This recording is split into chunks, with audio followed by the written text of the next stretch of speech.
देखो बेटा, ये 9th क्लास क्वेश्चन नंबर 4 है आपका, सर्कल का, बड़ा प्यारा। ठीक है, इससे में क्या है, पहली बात तो फिगर गिवन है, जो सबसे अच्छी बात है। फिगर गिवन है, इसको बोलते हैं concentric circles.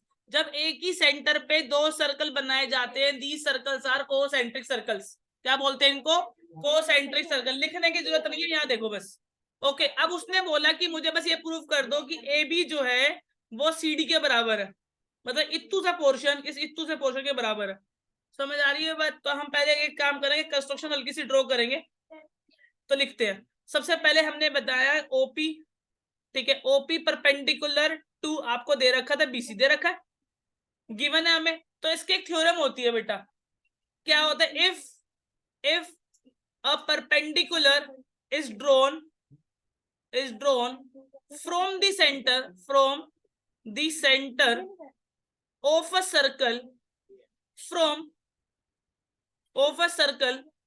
to a chord, it bisect the chord।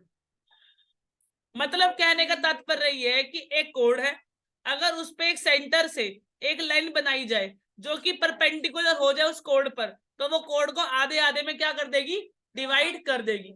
इतनी सी बात समझ आती है? ठीक है बच्चे, आगे बढ़ते हैं।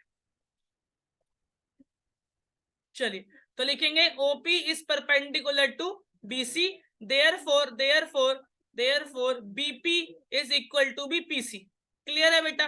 तो यूजिंग थ्योरम पता है कौन सी थी, नंबर वाइज यूजिंग 9 पॉइंट कुछ होगी बेटा, तो फिर लिख देना वही वाली पूरी। बोलो एक बार दोबारा मेरे साथ, if a perpendicular drawn from a centre of a circle, it bisect the chord। चलिए अगला, एक और ओपी दोबारा से परपेंडिकुलर है एडी के भी। इसका मतलब सेम प्रॉपर्टी के अकॉर्डिंग हम ये बोल सकते हैं कि ए पी बराबर होगा पीडी के, होगा। क्योंकि अगर छोटू सर्कल में ये दोनों बराबर, तो बड़े सर्कल में ये पूरे पूरे भी बराबर होंगे। अब मुझे एक चीज दिख रही है, ये फर्स्ट है, ये सेकंड है। अब करेंगे सब्ट्रैक्ट करेंगे फर्स्ट फ्रॉम सेकंड में से हटाएंगे, क्योंकि सेकंड वाला बड़ा है। तो लेफ्ट वाले को लेफ्ट में से माइनस और राइट वाले को राइट में से माइनस। अगर पूरे एपी में से बीपी निकल गया तो बचा क्या, एबी। और अगर पूरे पीडी में से पीसी निकल गया तो बचा क्या, सीडी। और यही मुझे हेंस प्रूफ करना था। बात खत्म। क्लियर है बच्चे? डन है, बहुत इजी क्वेश्चन है, लिख लियो।